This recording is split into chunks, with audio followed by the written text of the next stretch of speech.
우리나라는 인구 10만 명당 교통사고 사망률이 OECD 가입국 평균의 4배에 이른다고 합니다. 이런 교통사고 발생의 주 원인이 바로 스마트폰이라고 하는데요.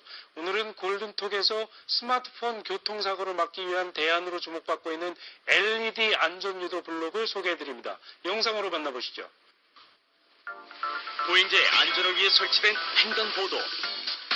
그러나 횡단보도에서도 보행자가 100% 안전한 것은 아닙니다. 방금도 오토바이가 지금 지나오면서 꼬마에 한 번 칠 뻔했거든요. 빨간 불이 아직 안 켜져 있는데도 차들이 진입할 때가 많아요. 특히 횡단보도에서 보행자 교통사고는 해질 무렵부터 밤사이에 가장 높게 발생한다는데요. 교통사고 사망자 중 보행자 사망자 수가 무려 40%에 달하고 있습니다. OECD 34개국 중 보행자 사고율 2위인 대한민국. 보행자의 교통안전을 위한 보도위의 안전설, LED 스마트 안전 블록을 취재했습니다. 수많은 사람들이 이용하는 횡단보도. 그런데 순간적인 부주의로 자칫 교통사고 위험에 노출될 수도 있다는 걸 시민들은 알고 있을까요? 날이 흐리거나 비가 올 때, 그럴 때 이제 노인들한테 좀 그런 것이 안 좋을 수도 있죠. 꺾어지는 부분에서 갑자기 차들이 튀어나온다던가 신호가 바뀌었을 때 노란불일 때는 멈춰서야 되는데 그냥 지나가는 차들이 있어서 애기 데리고 갔을 때 좀 깜짝깜짝 놀라는 부분들이 좀 있더라고요. 모퉁이에서 우회전한 대형 버스가 보도 경기를 스치듯 지나갑니다. 그런데 보행자들은 차도와 보도 경기에 바짝 붙어선 채 물러서지 않습니다.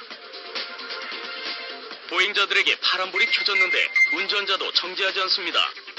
우리나라 보행자 사망률이 높은 대표적인 원인 중 하나인 운전자 배려 부족. 또 하나의 대표적인 사고 원인은 바로 보행자의 무단 횡단입니다. 연간 397명의 보행자가 무단 횡단으로 사망하고 있는데요. 현재 우리나라 보행 중 사망률이 40%에 육박합니다. OECD 국가 간의 자동차 만 대당 사망자 수가 몇 명이냐, 인구 10만 명당 사망자 수가 몇 명이냐를 갖고 따지는데 자동차 만 대당 사망자 수는 OECD 국가 중에 꼴찌에서 두 번째고요. 또 인구 10만 명당 사망률은 또 최고 꼴찌를 보일 정도로 교통사고가 아주 심각합니다. OECD 국가 10만 명당 보행자 사망자 수는 평균 1.2명. 그러나 우리나라는 3배 이상인 3.9명. 특히 낮보다 시야가 좁아지는 밤에 높은 사고율을 보이는데요. 시민들은 이런 상황에 대해 어떻게 생각할까요? 일단은 뭐 애들한테는 그래요. 항상 우리가 우측 통행이니까 오른쪽으로 서라.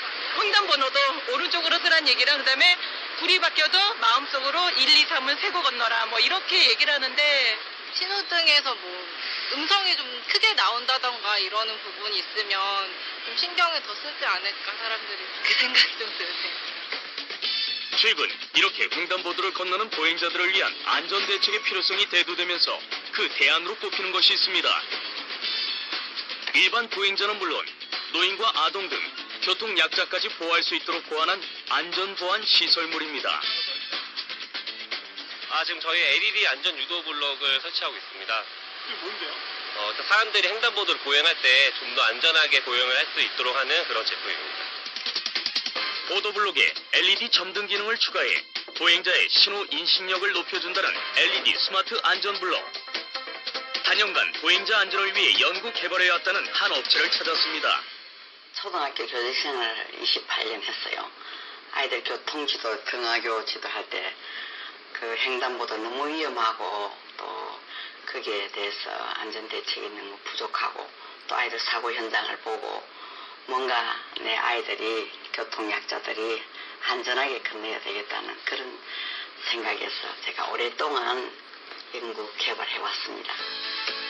2006년부터 일반 보행자는 물론 교통약자인 어린이와 노인, 장애인을 위해 연구 개발한 특허만 10여 개. 마산을 시작으로 경주, 제천, 서울 등 현재 전국 20여 곳에 LED 스마트 안전 블록을 설치했다고 합니다. 지금 LED 점자 블록에 발광을 위한 도광판을 지금 삽입하고 있습니다. 공공재적 성격을 띠는 만큼 철저한 생산 관리는 필수. 3중 방수 처리로 안전성을 더하고 저전압, 저전류 사용으로 감전사고 위험률을 없앴습니다. 뿐만 아니라 LED 소량 사용으로 낮은 전력을 사용해 경제성까지 갖췄는데요. 혹시 모를 안전사고를 위해 마지막으로 거치는 단계가 있습니다. 제품이 이제 나가기 전에 마지막 점검 단계로 방수 테스트 이제 하고 있습니다. 블록도 블록이지만은 연결 커넥터까지 같이 방수가 돼야 되기 때문에 같이 이제 물에 담가가지고 마지막으로 지금 테스트하고 있는 중입니다. 여러 차례 방수 실험을 거쳐 안전성을 인정받은 블록만이 도로에 설치될 수 있는 자격이 생깁니다. 방수 실험과 안전 실험에 통과한 LED 스마트 안전 블록이 어떤 식으로 보행자의 안전에 도움을 줄지 알아보기 위해 설치 현장을 찾았습니다. LED 스마트 안전 블록 설치 전후를 비교해보니 낮에는 별다른 차이가 없어 보입니다. 그러나 낮에는 일반 점자 블록처럼 보이던 LED 스마트 안전 블록이 저녁이 되자 눈에 띄게 변합니다. 가로등이 켜지는 시간에 맞춰 전등하는 LED 스마트 안전 블록. 블록에 불이 들어오자 횡단보도에 뚜렷한 경계선이 생겼습니다. 보행자들도 자연스럽게 뒤로 물러서게 되는데요. 왜 이런 변화가 생기는 걸까요? 내 앞에 그 LED 안전 유도 블록이 있다고 하면은 이게 이 심리적인 저지선 역할을 합니다. 내가 이 선을 넘어가서는 안 되겠다라는 그런 저지선 역할을 하기 때문에 당연히 그 앞에 멈추게 되는 거죠. 그런 식으로 또 멈춰준다면은 사고 위험은 줄어들기 마련입니다. 야간 보행자들에게 심리적 저지선 역할을 하는 동시에 시야를 확보해 안전한 보행을 돕는 효과를 가져온다는 겁니다. 또한 신호 체계와 연동도 가능한데요. 현재는 도로교통법상 신호등과 같은 색을 띌 수 없어 황색으로만 점등하고 있습니다. 신호등이 잘 안 보일 때도 있고 그랬는데 이 바닥에서 환하게 켜지니까 너무 잘 보여서 좋아요. 너무 멋있고요. 이게 안 보이는 부분을 확 눈에 띄니까 안전성이 아주 좋은 것 같아요. 보행자가 안전하게 길을 건널 수 있도록 도와주는 LED 스마트 안전블록. 보행자 교통안전 수준 최하위 국가라는 불명예에서 벗어나 앞으로 더 많은 보행자와 교통약자의 밤을 밝혀주길 기대해봅니다.